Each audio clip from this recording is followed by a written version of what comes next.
You're listening to the Family Discipleship Podcast, a podcast of training the church.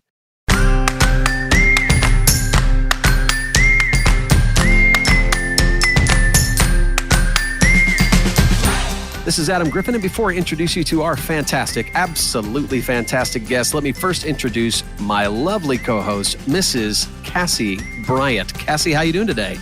Oh, I'm doing great. It's almost summer, and we're ready for some vacation and no homework. Hey, no homework. I don't do homework anymore. I'm done with homework. Well, what a distinct honor to have with us on today's episode, the author, the pastor, the parent, Mr. Bryan Loritts. Bryan, how you doing today? I'm doing great. I've been looking forward to our time together for quite some time and glad to be on the show with you. Well, we're so glad to have you, Bryan. Hey, when this airs, this coming Sunday after this episode will be Father's Day. I'm wondering, in your house, do you guys have any Father's Day traditions? What do you typically do on a Father's Day? As much as you want, as little as you want? What are you doing? Look, I have self-proclaimed it's my day, so I get to do whatever I want to do. So typically, I love golf. So typically, Father's Day is when the U.S. Open typically happens, the final round. So it involves me sitting on the sofa, watching a little golf, maybe even going out and playing some golf. It's my day. We'll do like a brunch kind of a thing after church. Nice. It's a real chill kind of kickback kind of day. I love that. We were just talking on our Mother's Day episode. My wife is a big golfer, and on Mother's Day, it's very easy to get a tee time. Father's Day, it's pretty tough, but we're more of a Mother's Day golf crew. But I love that you'll be out there. Who's your favorite golfer right now, Bryan? Well, look, it's tough to not be a Tiger person. Yeah. Especially kind of his recovery right now is pretty inspirational. Yeah, it's inspirational, even though you kind of know just where he's at right now and his comeback, given his age, back issues, the accident with his leg, that he doesn't really have a shot. I like him. I like Justin Thomas, Jordan Spieth, Rory McIlroy. I like those guys as well. Yeah, we got a couple. We're here in Dallas. We got a couple of PGA golfers that are doing well, including Jordan, that are from right here, just down the street. And so when we get to watch golf, it's like watching neighborhood athletes. I love that. Well, today we want to talk about your book, Dad Difference. We want to talk about fathering in general. But before we get into that, for those who don't know you, Bryan, would you mind introducing yourself? Tell us a little about you, but not only you, but a lot of people know Bryan Loritts. But tell us a little bit about your family, if you wouldn't mind. Who are you as a father, as a husband, and a little bit about your ministry? Yeah, Bryan Loritts, my wife, Corey, and I are coming up on 23 years of marriage. Wow, that's amazing. So we're excited about that. We've got three sons, 21-year-old Quentin, who's in Arizona, doing school out there and #adulting, and got a 19-year-old son, Miles, who's just finished up his freshman year at Biola University. There in Southern California. And then I've got a 17-year-old son, Jaden, who's going into his senior year of high school. So a little over a year from now, we'll be empty nesters. So wow, that's the dream, man. That's the golf every day of the week, right? That's the new thing. He's still a pastor. He's still got sheep. You can meet with the sheep on the golf course. So yeah. I am not a golf playing sheep, Bryan. So. No, you don't have to come, Cassie. You don't have to come. Oh, wow. All right. Well, a couple of years ago, I actually read your dad's book on leadership. It's called Leadership as an Identity, and I loved it. I learned a ton from it. In your book on fatherhood, I love this. You invited your dad to write the foreword. And I wonder, in a generation where so many men struggle with such profound father wounds, like that's so common, even and especially maybe in the church, you have this relationship of mutual admiration, mutual affection with your father. How special was that to have your dad write the foreword for a book that you're writing on fatherhood? Yeah, it's interesting. I felt compelled to write a book on fatherhood, but as I just listed out the age of my kids, I'm still very much a work in progress as a dad myself. So I didn't feel comfortable lifting myself up as the paradigm for fatherhood. And so if you read the book, it's really my reflections and recollections on how my dad parented me and my siblings, and just a whole lot he got right. And in a very honest, real, raw way, sharing some of the things he could have been better at, because none of us are close to perfect. We're broken, flawed people. even looking at the heroes in the Bible, I'm preaching on Hagar here, and just looking at the passivity of Abraham, the dysfunction of the home. Like none of us, halos don't fit any of us perfectly, and horns don't fit any of us perfectly. We're kind of all nuances. Yeah. So to honor my dad in this book and to have him write the foreword, I just felt was a real compelling picture. And one of the things I don't really talk about it in the book. I may reference it occasionally because it is a book on fathering, but I think the added punch to it is the example of not just a great godly dad, but a great godly dad who's also African American, who gives hope to so many dads in general, but also minority fathers who the pandemic of fatherlessness is especially profound and acute in those communities. So I wanted to, by way of example, model a generational legacy thing in my own family, which is why, again, I invited him on to write the foreword. I love that. So the book is called The Dad Difference, right? That's right. Tell us the heart behind it, why you wrote it, and kind of what the different kind of tenets of the book are. Yeah, pretty much. I think there are 4 fundamental gifts that every father needs to give their children. I open up with the analogy. I travel a lot, and one of the things you pick up on very, very early on in travel is that traveling from the West Coast to the East Coast, you get there a lot faster because you've got a tailwind. But then traveling those same 2 points from East Coast to West Coast, you get there a lot slower because you're battling a headwind. And that's kind of the analogy I open up with. And that is every man is either going to be a tailwind or a headwind in the life of their children, either by my presence or absence, my intentionality or passivity. I'm going to be a tailwind or a headwind. And, some of the best dads that I know kind of had headwind fathers who either weren't there or maybe they were emotionally unavailable, whatever it may be. You can still get there to your destination. It might take you a little bit longer because you're having to figure out some things at 32 that you should have gotten at 12, but you can still get there. And so this book is meant to inspire people to be tailwind fathers. And to be a tailwind dad, you give four gifts, and that's relationship, integrity, teaching, and experiences. It's kind of what I call fathering right, R-I-T. I love that. Okay, one of the things that you say early in the book is that for better or for worse, right or wrong, by his absence of presence, Dad's shadow looms large over our lives. Can you unpack that for us some?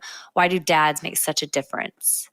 I think dads make such a difference is because that's the way God intended it, right? I think that's why this is probably the most controversial statement I make in the book.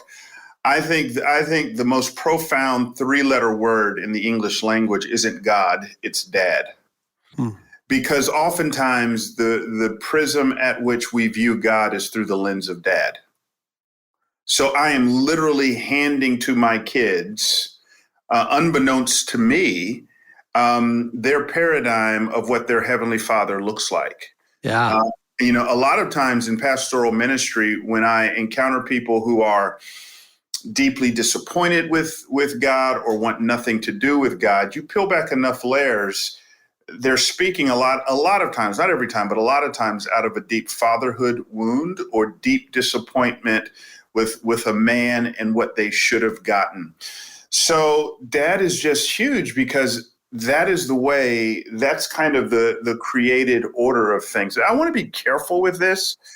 I know there's all these wars of, egalitarian and complementarian. And, I tell people all the time, those are wonderful words, but none of them are in the Bible. So let's just be clear about that. This is not to denigrate the role of women at all. I'm a big fan of Ephesians 5:21, and that's this idea of mutual submission. And there is a great role that women must play, not should play, but have to play in the life of their of their kids, but dad is really important as well. And it's just huge in the development of children. Mm-hmm. Yeah, I want to talk for a second a little bit more about what you're talking about, especially in absence. You talked about how it's a pandemic, about really across our country, we see the absence of fathers in the family. In our culture, even the families that have dad, maybe who lives with them, we also see a lot of men excuse absence or excuse passivity because to them, they're working hard. They're providing for their family. That's their way of saying, I serve my family. But in that, they also create kind of a vacuum there, an absence. Sometimes they build the inheritance for their kids. It's kind of their excuse for not being around for their kids. But you point out in your book that the Bible calls the children themselves the inheritance of these men, that children are the most important commodity a man can consider in his life. I wonder if you could talk to us about that. Like, what kind of cultural shift would it take for men to think rightly about working outside the home and about the labor to love and to lead inside their home, that they wouldn't be justifying leaving their family alone without them by saying, this is what I'm doing to love them? Yeah, all of this is rooted in Psalm 127, where it talks about children being a heritage from the Lord. And the idea of a heritage in the original language that the text is written, which is Hebrew, it's literally the word for inheritance. And so children are the deposits that we release into the world for a time we will not see. For most of us, not all of us, but for most of us, our children will outlive us. Yeah. And in fact, the author of Psalm 127 links children to the safety and security of the city. So as goes the home, so goes the city. It's an incredibly important thing. Now, what gets in the way of all of this is men, typically, we're wired towards significance. Mm-hmm. And we typically battle trying to find significance in other things. And so for a lot of us, it's success on the job, it's money. And so, hey, we're providing a certain kind of a lifestyle, and we live in a certain neighborhood with a certain house, and we vacation this way.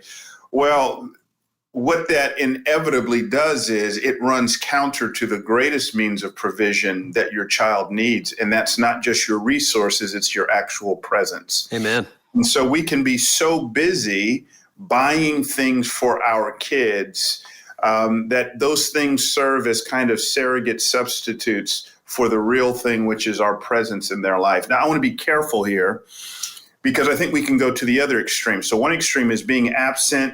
I'm trying to provide money, trying to provide tuition for this kind of private school or whatever. The other extreme is I make you the center of the world. Yeah. And so I equate being a good dad with being at every single thing. And we're seeing a lot of that too, the idolatry of family, which is horrible. And so you see this all the time. That's why dads go crazy at their kids' athletic contests. And you want to go, calm down, your kids aren't going pro. And I can say that with accuracy. They have your genes, right? Yeah. So, our kids aren't made to bear the crushing weight of deity. But when we make them our idols, that's exactly what we do to them. And we wreck and we ruin the relationship. So I want to be careful. We want to be present, but we don't want to be these helicopter parents that hover over them and make them idols at the same time. That's good. I know Cassie's going to ask you in a second a little bit more about that, because I think that is a really, really important concept to address with parents, and that it's a very tempting, especially maybe right now in the pressure of this generation, to feel like to be a good parent, I have to be their best friend at everything, make them the center. Their happiness becomes the crux of whether or not I can feel good about myself as a mom or a dad. But before we get to that, you mentioned earlier kind of the four things: the right parenting, RITE, relationship, integrity, teaching, experiences. Before we move kind of into that deep stuff you just mentioned, can you give us a kind of a summary, briefly catch the drift of the vision for why relationship, integrity, teaching, experience is the framework that you build right parenting around? Yeah, so I want to be careful. These four gifts, really the glue that holds them all together is intentionality. The best parents, the best fathers I know, it all comes down to one word. They're just intentional. Yeah. There's not this organic kind of fly by the seat of your pants. They're proactive. They're thinking ahead. And so, I love how the whole acronym begins with relationship, because the best leadership flows out of not position, but it flows out of relationship. And this was a profound gift that my dad gave to me and my siblings. I mean, I can't tell you how many hours we logged fishing on some Georgia pond, and most of those hours was him untangling my line, or sitting in Atlanta, Fulton County Stadium, watching our Atlanta Braves break our hearts yet again, even though they're World Series champions right now, which I love. He was just present. There was relationship. We had standing weekly breakfasts. At the time, it was a spot called Shoney's, or maybe it was McDonald's. Like, Dad was present. I want to be clear. He traveled a lot. He was an evangelist. Dad was probably gone over 200 days out of the year. Wow. But when he was home, he was all in. I can still recall looking down the first base line, and there's Dad at my baseball game, tie untied, suit coat draped over his shoulder, cheering me on. So the idea of relationship, I'll move through the other three quickly. Integrity is simply the alignment of words with deeds. That was Dad. I saw him live out an authentic relationship with God. I saw him love my mom well. They're coming up on 51 years of marriage. Yes. Dad never made a promise to me he didn't keep. I'm following Jesus Christ today, engaged in full-time vocational ministry, because I saw authenticity in my dad's walk with the Lord and how that bled out in his relationships with others. Third is teaching. You are teaching your kids something. So I want to be clear. We're all teaching them something. Yeah. But Dad, for devotions, every time we sat at the table together, he had the Bible out and he would read a chapter of Scripture before we get disciplined. He would read us through a proverb or something, give us like a 20-minute homily on the perils of the Lord. And I'm like, please hurry up. I promise you I'm not going to remember it. But he constantly wanted to thread things back to the Word of God. And what that did was it helped me to see that my sin didn't just offend or break a rule that he had. It actually broke the heart of God, which was really important. And then fourthly was experiences. It's stuff like, okay, you're going to have to get a job. Okay, you're coming with me on this missions trip, and you're going to have to raise support. I'm going to help you through that.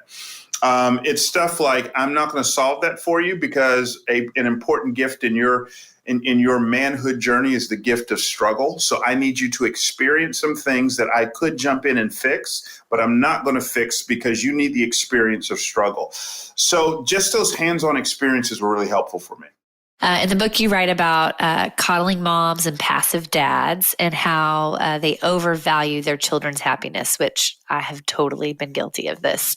How do you advise parents to love and lead their children well without making their kids the center of the universe? Yeah. So, I've got an Asian friend of mine who said, look, if in the typical Asian experience, if you were to reduce the typical Asian parents' aspirations down for their children to one word, it would be the word success or successful. We just want our kids to be successful. He also said, looking at the typical American, if you were to reduce kind of the typical American parents' aspirations down to one word, it's happy. We just want our kids to be happy. I don't think any of those two are going to cut it as it relates to a biblical vision for our children.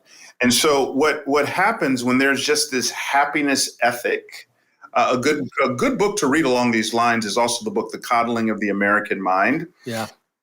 When I am constantly trying to orchestrate and micromanage my kids' lives so that there's always comfort, there's always enjoyment, there's always happiness, at the same time, what I am depleting them of is strength and resiliency. Mm-hmm. Yeah.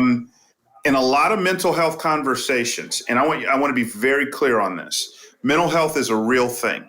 Yeah. It's a real thing.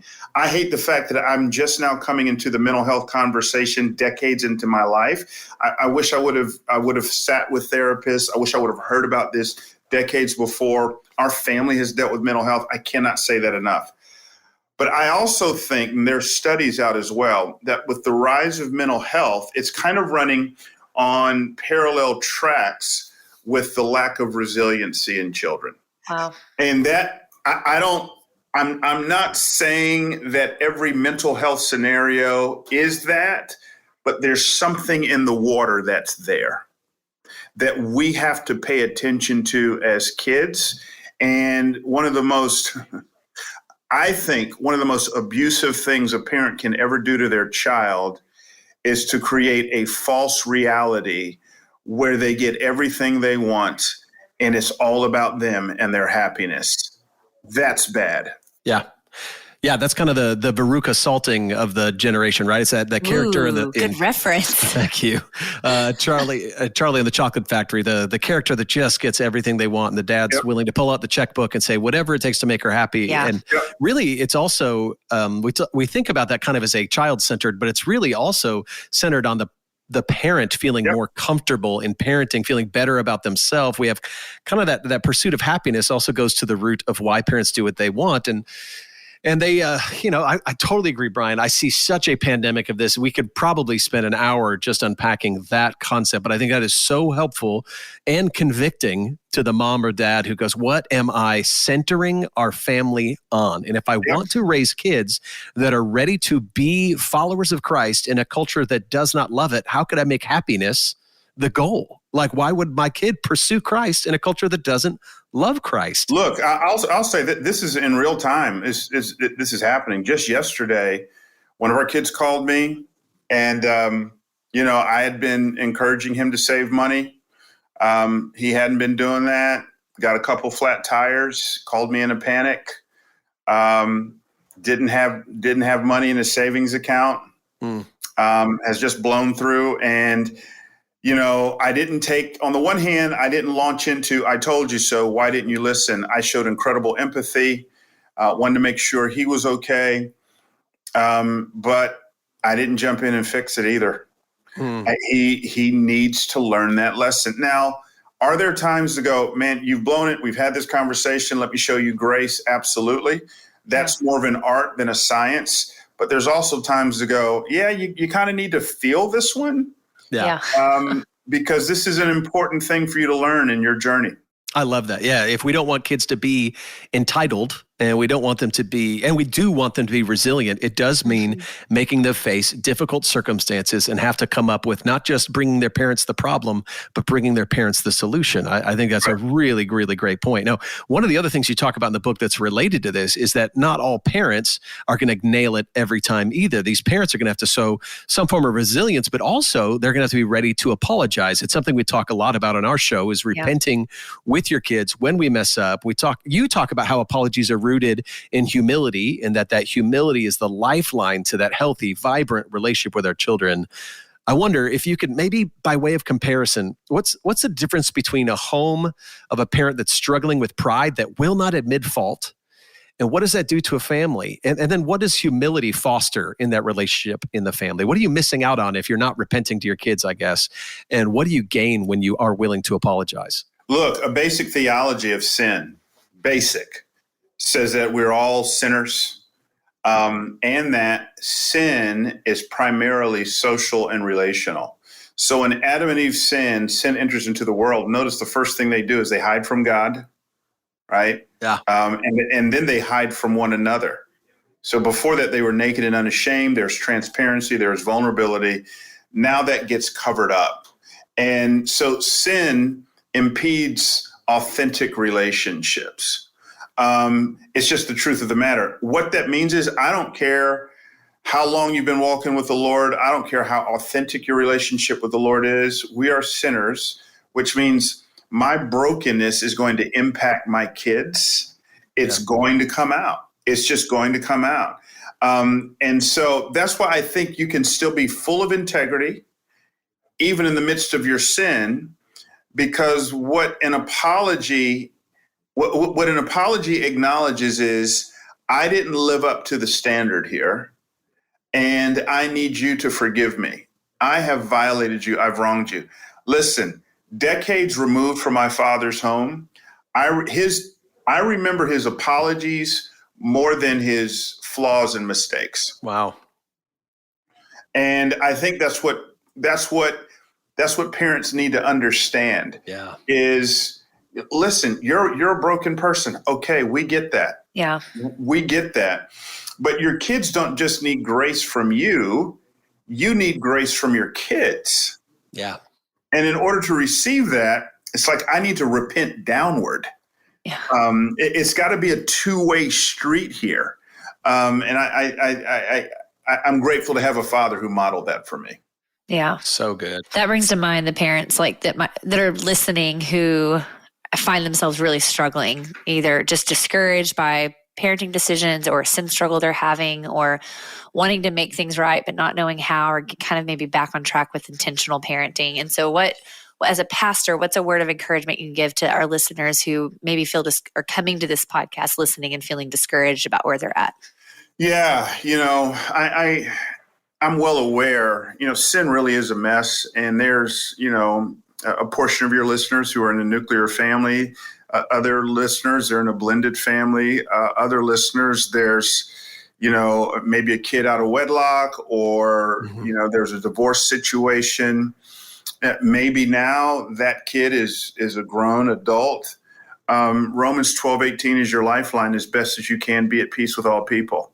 As best as you can. It takes two people to have a healthy relationship. And I think it just begins with you owning what you need to own, and in great sincerity, an apology, offering an apology. I think on the other end, I just came out of a beautiful time with a bunch of young men who are fathers now, and all came out of broken homes. And I think on the other side of the table, one of the 10 commandments, Dennis Rainey calls it the forgotten commandment. It's the commandment to honor your mother and father. It's not the commandment to obey. Obeying and honoring are two different things. Right. But, oftentimes the pathway to healing, and I've seen this over and over again with kids who had dads who blew it, right? So if you're the dad, you should apologize. But as the kid, the call to honor, I think if you wrote a beautiful tribute, John Tyson talks about doing this with his own father. If you write a tribute and you just say, listen, I just want to point out the things you did right, and I want to honor you just as a way that's honoring God, that kind of breaks the levees of shame, because as a man, we know when we've wronged people. We know when we haven't done right. And when we know that I've wronged you, that now builds up shame in me, and that shame keeps me from having a relationship. But when the one in whom I've wronged kind of writes a tribute and says, I want to honor you, man, that allows that shame to dissipate, and it sets the table for a relationship. Yeah. So again, there's the apologies on one side. There's maybe figuring out a way to honor on the other side. I think if we do those things, we can move closer to a healthy relationship. That's so good. Yeah.